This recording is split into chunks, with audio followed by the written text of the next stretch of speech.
হিন্দুস্তানের বাসিন্দা হতে পারবো কি পারবো না এসআইআর করার জন্য, এক কথায় বলা যায় এনআরসি করার জন্য উঠে পড়ে লেগেছে। আমরা কাগজপত্র সব ঠিকঠাক করার জন্য, আমরা একরকম কাগজপত্রগুলো ঠিকঠাক করার জন্য ব্যস্ত। তার ভিতর দিয়ে এরকম একটা দিনী সভা, আল্লাহ যেন আমাদের এইরকম একটা মুহূর্তে আসার সুযোগ দিয়েছেন, তার জন্যে আরো একবার শুকরিয়া জ্ঞাপন করি। সবাই বলি আলহামদুলিল্লাহ।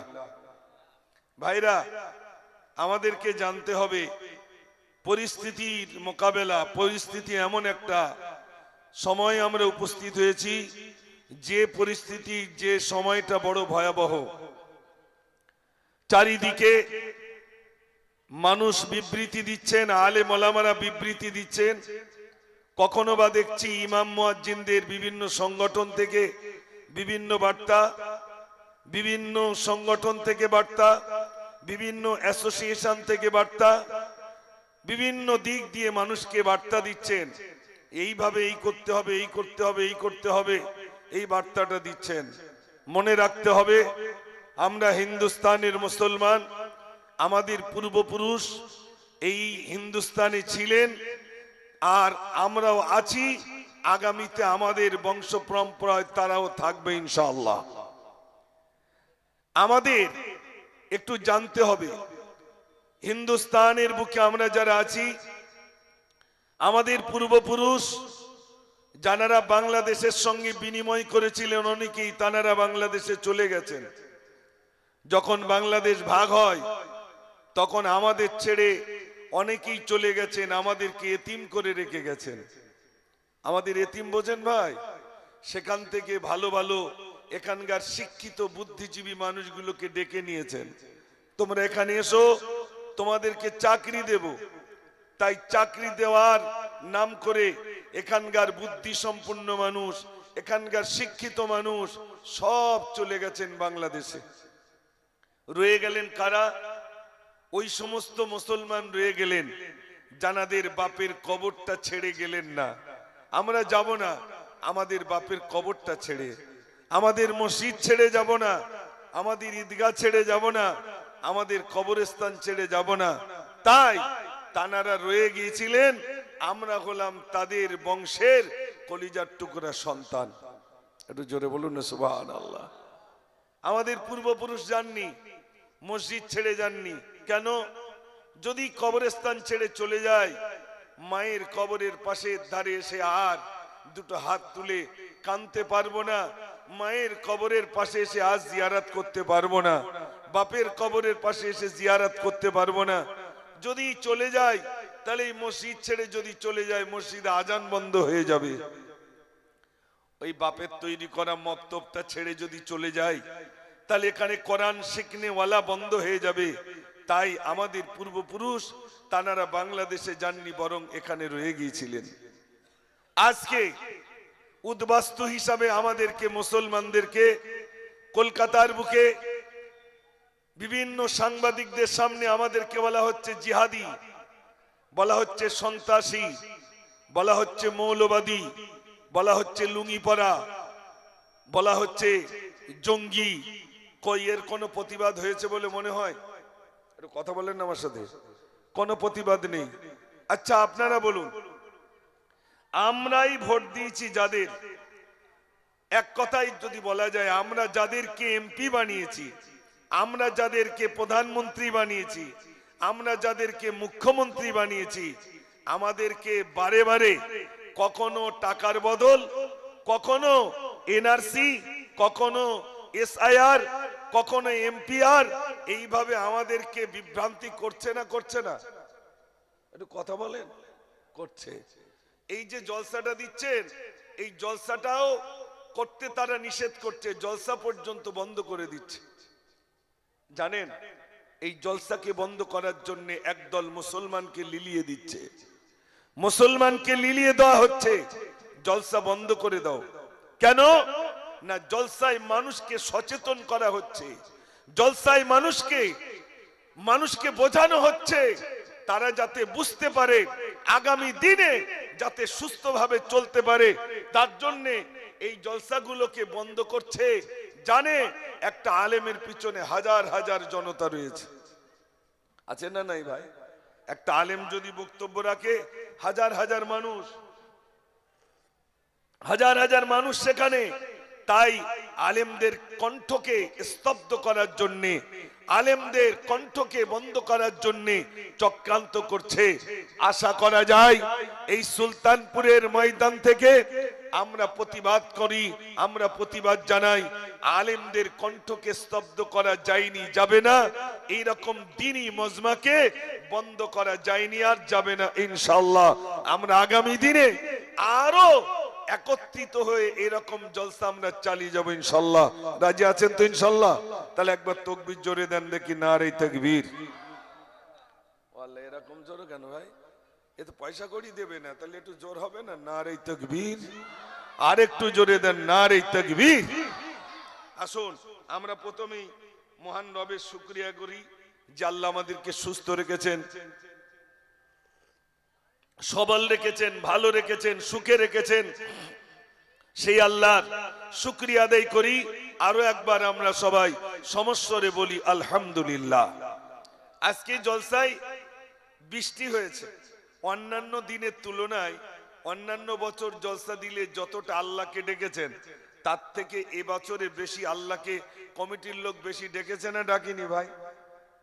একটু জোরে বলে, কেন বলেন তো?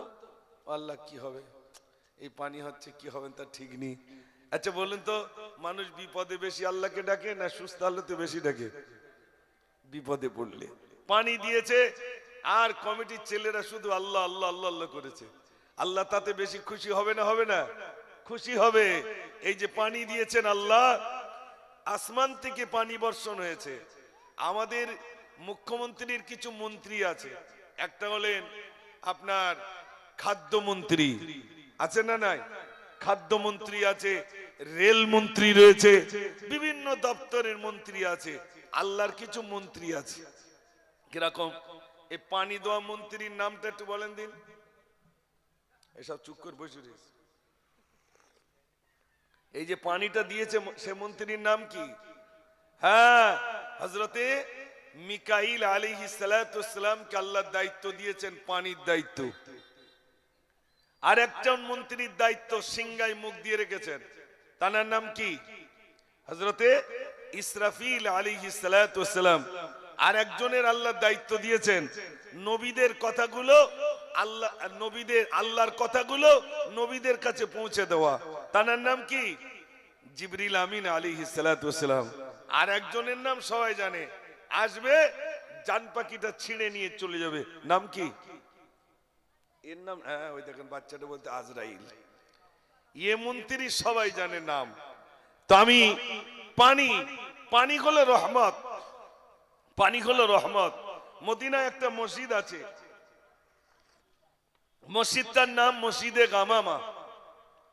মসজিদটার নাম মসজিদে গামামা। মদিনায় খরা দেখা দিয়েছে, পানির জন্য আল্লাহর নবীর কাছে মানুষ আসলেন, ইয়া রাসূলুল্লাহ একটু দোয়া করুন। আল্লাহর নবী সাল্লাল্লাহু আলাইহি ওয়াসাল্লামের কাছে এসে মদিনার মানুষেরা দোয়া চাইলেন, ইয়া রাসূলুল্লাহ একটু দোয়া করুন। আল্লাহর নবী সাল্লাল্লাহু আলাইহি ওয়াসাল্লাম তার কাছে এসে বলছেন, ইয়া রাসূলুল্লাহ মদিনায় খরা দেখা দিয়েছে, পানি বিনা আমরা বুঝি শেষ হয়ে যাবে, আপনি একটু দোয়া করুন। আল্লাহর নবী সাল্লাল্লাহু আলাইহি ওয়াসাল্লাম তিনি কি করলেন? দুটো হাত তুললেন আল্লাহর দরবারে। হাত নামানো অপেক্ষা আসমান থেকে পানি বর্ষণ হতে শুরু হয়ে গেল। জোরে বলুন না সুবহানাল্লাহ। আসমান থেকে পানি বর্ষণ হচ্ছে। সেই জায়গাটা মসজিদ বানানো আছে, মসজিদটার নাম মসজিদে গামামা। এই তো গত বছরে প্রচন্ড গরম পড়েছিল না ভাই? প্রচন্ড গরম। আমি তখন রয়েছি মদিনায়। তা আমার মনে মনে হচ্ছে যে এই জায়গায় তো আল্লাহ রাসূল সাল্লাল্লাহু আলাইহি ওয়াসাল্লাম দোয়া করেছিলেন, তা আমি একটু দোয়া করি না? সেই মসজিদের ভিতরে ঢুকে নামাজও পড়লাম আর দোয়া করলাম, আল্লাহ বাংলার মানুষ প্রচন্ড কষ্ট পাচ্ছে, আল্লাহ তুমি একটু পানির ব্যবস্থা করে দাও। 15 দিন পরে ফিরে এসেছি, আলহামদুলিল্লাহ। ফিরে আসার বেশ কয়েকদিন পরে আল্লাহর রহমতের পানি দিয়েছেন। পানি হলো রহমত। আপনাদের দিকে কত লিয়ার আমি জানি না, আমাদের দিকে 400 450 লিয়ার শুধু পানি। তাও এখন কলে পানি উঠছে না, সব সাবমার্সাল। সাবমার্সাল ছাড়া পানি উঠছে না। ও ভাই, আল্লাহ যদি বলে পানি দেবো না, সে আগে যেরকম পুকুরির পানি খেয়ে কলেরা রোগ হতো, ওরকম হতো না? হতো না? জোরে বলে। পুকুরির পানি খেত না আগের মানুষ, কলের পানি পেত না, এখন ফিল্টারের পানি, কত পানি। শোনেন, আহা হা হা, আল্লাহ রাব্বুল আলামিন কোরআন পাকের ভিতরে বলেন, ইন্নাস সাফা ওয়াল মারওয়াতা মিন শাআইরিল্লাহ। আল্লাহ রাব্বুল আলামিন তিনি বলেন, আমি নিশ্চয়ই সাফার মারওয়াকে নিদর্শন করে রাখলাম। শিশু ইসমাইল আলাইহিস সালাতু ওয়াস সালামকে কাবার চাতওয়ালে শুইয়ে দিয়ে মা হাজরা একবার নয়, দুইবার নয়, 7 বার ছোটাছুটি করলেন পানির জন্য, পানির জন্য। সাফায় উঠেছেন, মারওয়ায় যাবেন, মারওয়াটা চিকচিক করে, মনে ওখানে পানি রইলো। আবার মারওয়া থেকে সাফায় আসছেন, মনে হয় এখানে পানি রইলো। একবার নয়, দুইবার নয়, 7 বার ছোটাছুটি করলেন। শিশু ইসমাইলের দিকে বারে বারে তাকাচ্ছেন, পানি পানি পানি, বাচ্চাটাকে পানি খাওয়াবো। শিশু ইসমাইলের দিকে তাকাচ্ছেন। হাজী সাহেবদের সিস্টেম হলো, যখন হাজী সাহেব হসপাকে যাবে, যখন সাফা মারওয়া সাই করবে, তো ওই যে জায়গায় সবুজ বাতি, ওই জায়গায় ছুটবে আর এরকম তাকাবে। কেন? শিশু ইসমাইল আলাইহিস সালাতু ওয়াস সালামকে শোয়ানো ছিল, আর মা হাজরা যেমন ভাবে দেখেছিলেন ওইভাবে দেখা। হঠাৎ দেখছেন শিশু ইসমাইলের পায়ের গোড়ালির ওখান থেকে পানি বার হতে শুরু হলো। একটু জোরে বলুন সুবহানাল্লাহ। যখন পানি বার হচ্ছে, মা হাজরা ছুটে এসে 3টে নুড়ি নুড়ি পাথর দিয়ে বললেন, জমজম থেমে যাও। আজও পর্যন্ত থেমে সারা পৃথিবীর মানুষ পানি পান করবে, 1 ইঞ্চি পরিমাণ পানি কমবে না। একটু জোরে বলুন সুবহানাল্লাহ। 2008-এ হসপাকে যাচ্ছি, তখন আমি আপনার বকচরা মাদ্রাসার আমি শিক্ষকতা করি। 2008 সালের কথা বলছি। হসপাকে যাচ্ছি, এয়ারপোর্টে একটা কিতাব দেওয়া হয়েছিল, কিতাবটির নাম ফাজাইলে হজ। এই কিতাবের 21 পৃষ্ঠার ভিতরে দেখলাম হাজী সাহেব হসপাকে গেছেন। তিনি এখন যেমন সবার ইন্টারন্যাশনাল পাসপোর্টের প্রয়োজন, তখন সবাই ইন্টারন্যাশনাল পাসপোর্ট করতেন না, শুধুমাত্র সৌদি যাওয়ার জন্য পাসপোর্ট করলেই যথেষ্ট। আর যারা ইন্টারন্যাশনাল পাসপোর্ট করতেন, অন্যান্য রাষ্ট্রের উপর দিয়ে হেঁটে আসতে হতো, অন্যান্য রাষ্ট্রের উপর দিয়ে। তো তিনি অন্যান্য রাষ্ট্রের উপর দিয়ে আসছেন, ফ্লাইটে উঠলেন, একটা ধুতি পরা মানুষের পাশে সিট হয়েছে। হাজী সাহেব বলছেন, হাজী সাহেব তিনি ফ্লাইটে উঠেছেন, ধুতি পরা মানুষ। এবার তিনি বলছেন, এই সমস্ত ধর্মভীরু মানুষদের পাশে কেন আমার সিট হলো? হয় আমাকে অন্য সিটে দেন, নইলে হাজী সাহেবকে আপনারা অন্য সিটে দেন। ফ্লাইটের সেবিকারা কি করবেন? হাজী সাহেবকে অন্য সিটে দিলেন, কিন্তু মনের ভিতরে কৌতূহল হলো, ওই হাজী সাহেবের ব্যারেলে কি আছে একটুখানি শুনবো, কি আছে শুনবো। হাজী সাহেব আপনার ব্যারেলে কি? বলছে জমজম। বলছে তার মানে? বলছে আরবে একটা কূপ রয়েছে। বলছে কূপের পানি খেলে কি হয়? ওই পানিটা খেলে কি হয়? হাজী সাহেব বলছেন, এই পানিটা খেলে আল্লাহ সুবহানাহু ওয়া তাআলা সমস্ত রোগ থেকে তিনি মুক্তি দিয়ে দেন। একটু জোরে বলুন না সুবহানাল্লাহ। আচ্ছা, এই কথাটা হাজী সাহেব বলেছেন, কোন বিধর্মী মানুষ এটা বিশ্বাস করবে? হিন্দু মানুষ, তিনি বিশ্বাস কি করে করবেন? তিনি বলছেন, ডাবের জল খেলাম, কলের জল খেলাম, কূপের জল খেলাম, গঙ্গার জল খেলাম, খালের জল খেলাম, কত জল খেলাম। এ কি জল যে জল খেলে রোগ মুক্ত হয়? ভারতবর্ষে এসে মুসলমানদের কাছ থেকে জমজমের পানি একত্রিত করে একটা প্লেটে রেখে এ ভারতের 10 জন বৈজ্ঞানিক আমন্ত্রণ করেছেন, এই পানিটা একটু রিচার্জ করুন। 10 জন বৈজ্ঞানিক পানি রিচার্জ করতে শুরু করে দিলেন। 10 জন বৈজ্ঞানিক পানি রিচার্জ করতে করতে বলছেন, এই পানিতে এমন একটা আয়রন রয়েছে, এমন একটা জীবাণু রয়েছে, কোন মানুষ যদি এই পানিটা পান করে, কোন মানুষ যদি এই পানি পান করে সমস্ত রোগ থেকে তিনি মুক্তি পেয়ে যাবে। 10 জন বৈজ্ঞানিক আর ধুতি পরা মানুষ কজন হলো ভাই? 11 জন।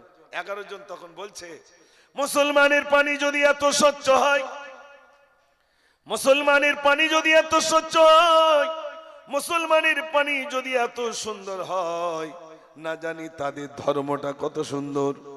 আর বলতে হলো না, এই 11 জন ইসলামের কলমা পড়ে মুসলমান হয়ে গেলে।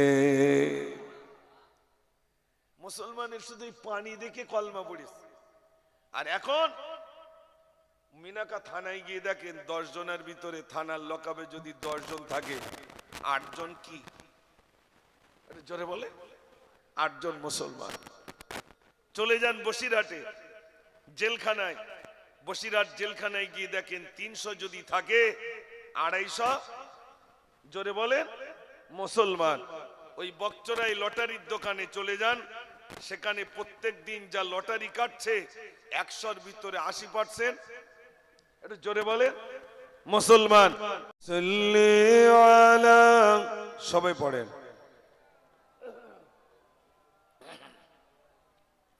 ওয়ালা আলি সাইয়্যিদিনা। সবাই মোহাব্বতে ভক্তি ভরে আওয়াজ দিয়ে পড়েন আল্লাহুম্মা সাল্লি আলা, সবাই পড়ে মাওলানা মুহাম্মদ ওয়া আলা আলি সাইয়্যিদিনা। একদিন তোমারি নাম মসজিদ হবিলান, একদিন তোমারি নাম মসজিদ হবিলান। তৈরি থেকো, তৈরি রেখো কবরের মাল সামান, একদিন তোমারি নাম মসজিদ হবিলান। আল্লাহুম্মা সাল্লি আলা, সবাই পড়েন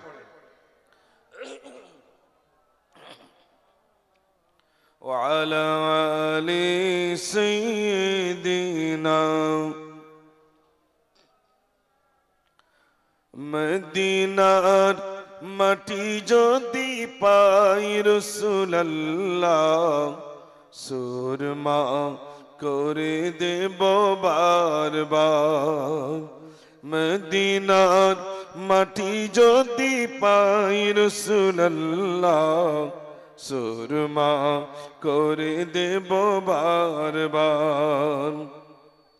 যদি যেতে নাহি পাই সোনার ওই মদিনায়, দিও দেখা স্বপ্নে ও গো রাসূলুল্লাহ, সুরমা করে দেব বারবার। আল্লাহুম্মা সাল্লি আলা, সবাই পড়েন